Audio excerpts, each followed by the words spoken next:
Dahil lang emosyon mo, pwedeng ngayon totoo sa paningin mo dahil yun ang nararamdaman mo. Pero pwedeng bukas maranasan mo or makita mo kung ano yung katotohanan para sa'yo.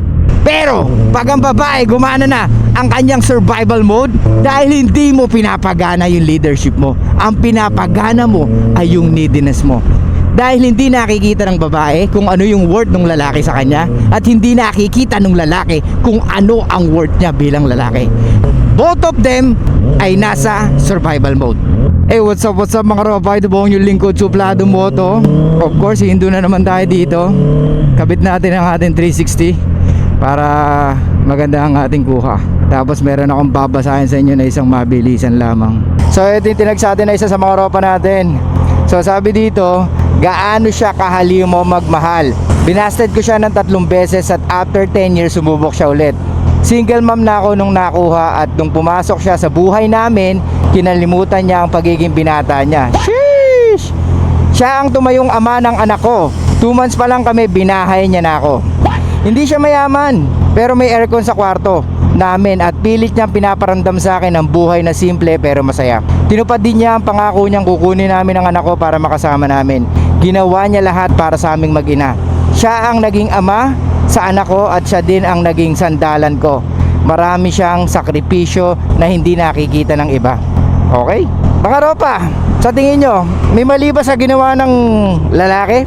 Kung titignan natin yung kindness, di mo pwedeng sabihin na may mali, di ba? Pero kung logical siya nanggagaling, or nanggagaling siya sa pagiging rational niya, do you think tama ba ang kanyang desisyon?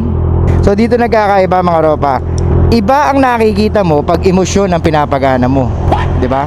Iba ang realidad mo pag emosyon ang pinapagana mo. Maliwanag ba mga ropa? Dahil pag emosyon na ang pinakita mo at pinagana mo, yari ka na. Kasi ang emosyon, lagi kang dadalhin niya kung saan saan.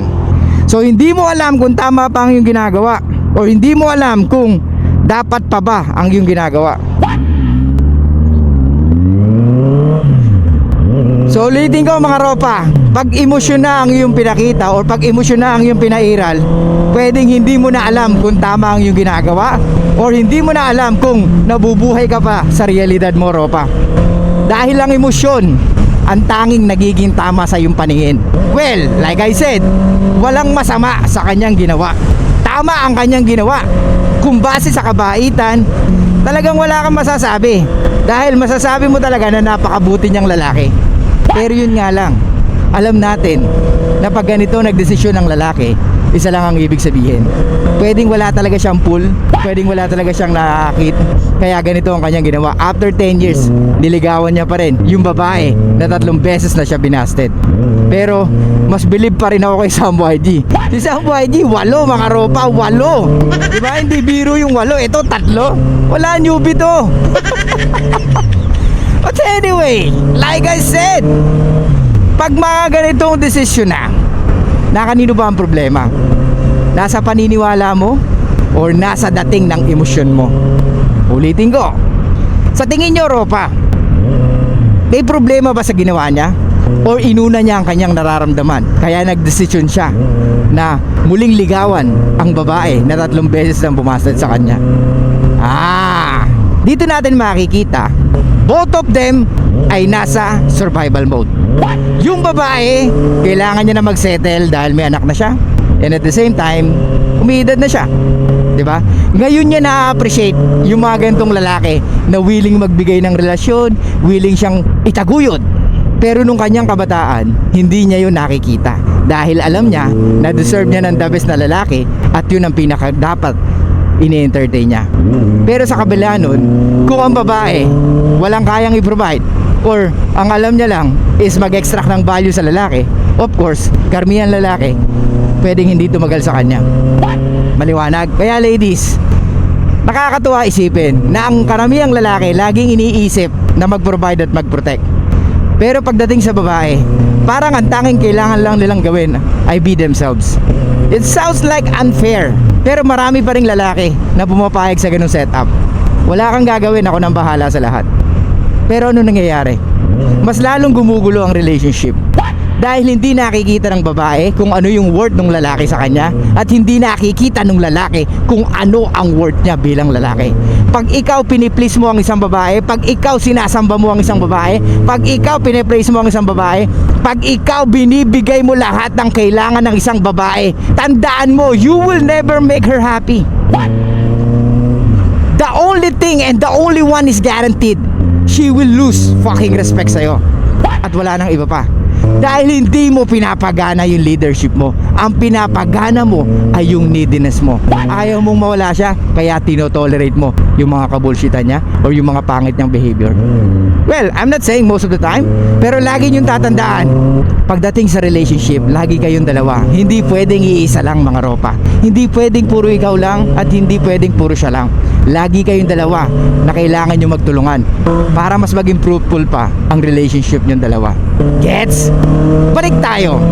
Mga ropa, gusto nyo ba na maging halimaw magmahal? Pwede naman.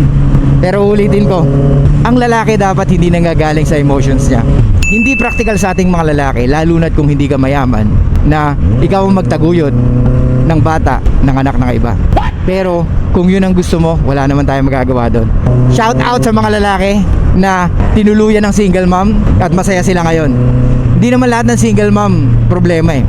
Kagaya ng sabi natin, di ba? Kung naging single mom siya dahil namatay yung asawa niya, wala tayong magagawa doon, di ba? Pero kung naging single mom siya at iba't ibang lalaki ang kanya nakasalamuha sa buhay, I think yun yung mga time na kailangan mag-isip, ropa, kung talagang gusto mo siyang tuluyan. Dahil tandaan mo, history repeats itself most of the fucking time. People don't change, they just get better of themselves, sabi nga nila. Pero lagi nyo tatandaan, mga ropa, ikaw pa rin ang magdidesisyon sa pagpili ng iyong karelasyon. Hindi yung babae, kundi ikaw. Ang babae pipili lamang na nakabase sa kanyang nararamdaman. At kahit mayaman ka, kahit gwapo at matangkad ka, kung hindi niya nararamdaman yung hinahanap niya sa isang lalaki, hindi pa rin siya sasama sa'yo. At kahit anong pilit mo, at kahit anong negotiate mo, maraming negotiation mangyayari, pero at the end of the day, pwedeng talo ka pa rin. We cannot force attraction, and we cannot push her to like you and to be with you. Pero pag ang babae gumana na ang kanyang survival mode or ang kanyang survival instinct, kailangan niyang gawin ang nararapat, hindi lang para sa kanya, kundi para sa anak niya, kung may anak man siya. Maliwanag ba, mga ropa?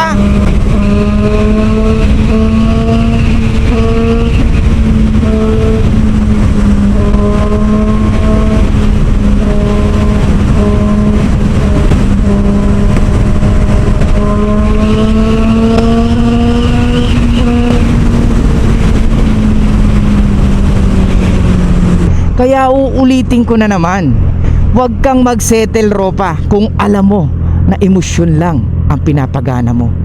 Dahil lang emosyon mo, pwedeng ngayon totoo sa paningin mo dahil yun ang nararamdaman mo. Pero pwedeng bukas maranasan mo or makita mo kung ano yung katotohanan para sa'yo. Maliwanag? Sa mga gantong lalaki na pinili ang babae na may anak or yung single mom, hindi naman natin sila mapipilit. Pero you should know na lahat ng desisyon natin may consequences. At may mga bagay na malalaman mo lang sa huli pag naranasan mo na ang katotohanan. Okay? So walang masama na pumili ng babaeng single mom. Pero make sure na sana kinilala mo siyang maigi, ropa. Maliwanag ba? So anong takeaway natin dito? Huwag natin pairalin ang ating damdamin sa pagpili ng babae. Dahil at the end of the day, ikaw ang lalaki at hindi mahalaga most of the time ang iyong nararamdaman. Ang tanging mahalaga lang is yung makahanap ka ng babae na maging mabuting ina na magiging anak niyong dalawa. Yun ang lagi mong tatandaan. I know, tao tayo bilang lalaki, may nararamdaman tayo. Hindi natin maialis yun. Pero hindi mo dapat unahin ang iyong nararamdaman. Dahil ang titignan lang ng babae ay kung paano ka mag-lead, paano ka magprotekta, at kung paano ka mag-provide para sa kanila.